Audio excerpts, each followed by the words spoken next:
It is August 23rd, 2023, and you're watching the Code Report. Let's go, Code Report! Developers will never admit it, but that game-changing new app they're building probably could have just been an Excel spreadsheet. Excel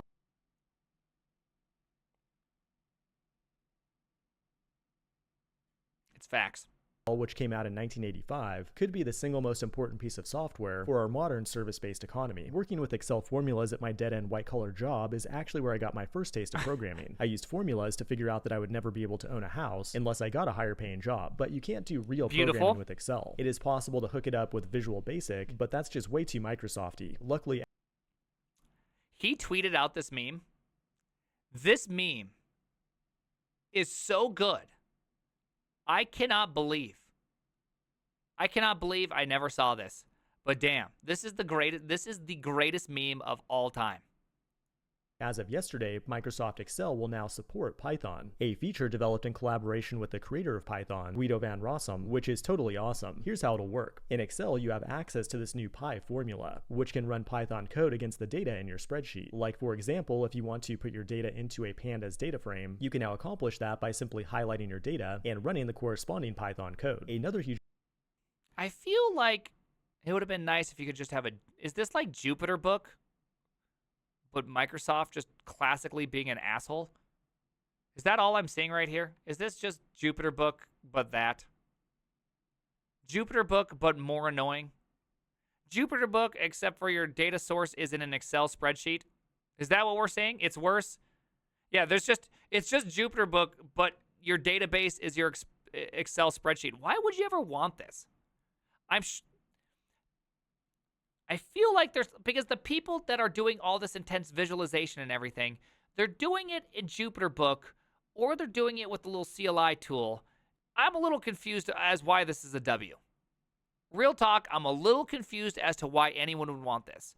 I use Excel for the simple stuff. I'm just trying to show a W, and that's it. Here's a W. Here's the result. Take this thing. Give me a graph. That's that. It's for normies? No, it's not for normies. This ain't for normies, okay? You know what's for normies? You know this, okay? Normies is when you want to simply just like 1, 2, 3, 4, 5 bar graph it. That's normies, okay? This ain't it, okay? Learning how to make a multi-graph, single image, whatever you call this crap, matplotlib is just non-trivial. It's annoying. Benefit is the ability to use Python dataviz packages like Seaborn and Matplotlib. More importantly, though, it allows developers to write their own custom functions that can wrangle and clean real-world datasets, which can be fed to the hungry AIs. In fact, you could even do machine learning directly in your spreadsheet with tools like scikit-learn. That's pretty cool. Oh my goodness. I don't understand the purpose of this! The amount of people that are going to be debugging Excel for the rest of their life. It honestly sounds like the worst possible future. Oh, people are going to hate me for saying this. This one's going to be too spicy, but we're going for it anyways, all right, boys? There's a pile of shit. We're stepping clean into it. This sounds like React server components for Excel. This sounds crazy. But don't expect it to train deep learning models with tools like PyTorch and TensorFlow. And that brings us to the one major caveat. To industry transformation, the key to success is your Python code does not run locally, but instead runs in Microsoft's Azure cloud. Somehow, Microsoft cannot help but just everything. Hey, kids, you want to do a little bit of Python? Yeah, we're going to put all your stuff on the cloud. How is anyone ever going to use this? What company wants to send their spreadsheet data up to Microsoft? What the hell kind of decision was this? Microsoft's so horny for your data all the time. This will, of course, keep you safe from the dangers of spreadsheets, and also from the hell that is managing your Python versions locally. They teamed up with Anaconda to create a standard runtime for running Python and Excel. I love Fireship is so good at this. Instead of becoming upset, he's just giving you the exactness of it all. But man, I ain't liking this. I don't like this. The fact that they run it on their cloud, I know Anaconda, blah, blah, blah, blah, blah, blah, blah, blah, blah, blah, blah, but I feel like you could have accomplished this locally, okay? I feel like you could have done this locally. Excel and Azure. However, being able to run Python locally offline is far more privacy friendly and would be faster in most situations. The only problem is that Microsoft then wouldn't have a product to sell you. You could switch to Linux and run LibreOffice. Yes, This is a product. Oh, you've actually generated 17 graphs, but we only allow for 16. That's $15 a month for 17 to 32 graphs. Do you see? So right now, your graphing limit, actually, you've done too many. It's the enterprise graphing solution that you need. That will be $1,000. Oh, I'm sorry you hired developers and built an entire ecosystem and didn't know about that. Oh, I'm so sorry.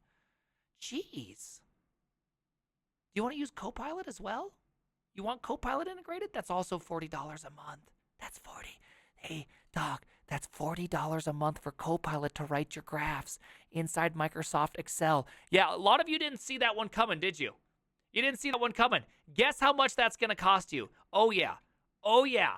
This is the greatest money grab of all time. Hey there, dummy. Okay, you're right. You actually are right. This is for normies. It's to sell Copilot to normies to generate graphs in the most entirely too complicated fashion. Sure, you want to be able to just have a simple graph. Well, guess what? We got Copilot in Python. It's $15 a month for that Python, $40 a month for that Copilot. Look at that. We got it for you. How much better is this? You got abilities. Ryan Winchester is cheering. Let's take it back. It's paid and it's in the cloud. Yikes, I know. All right, take it back. Yeah, you better take it back. You better take it back, sir. Which has support for macros Okay, sorry. in both. Sorry, I'm so angry. I'm sorry. I lost it there. I'm sorry. Please forgive me.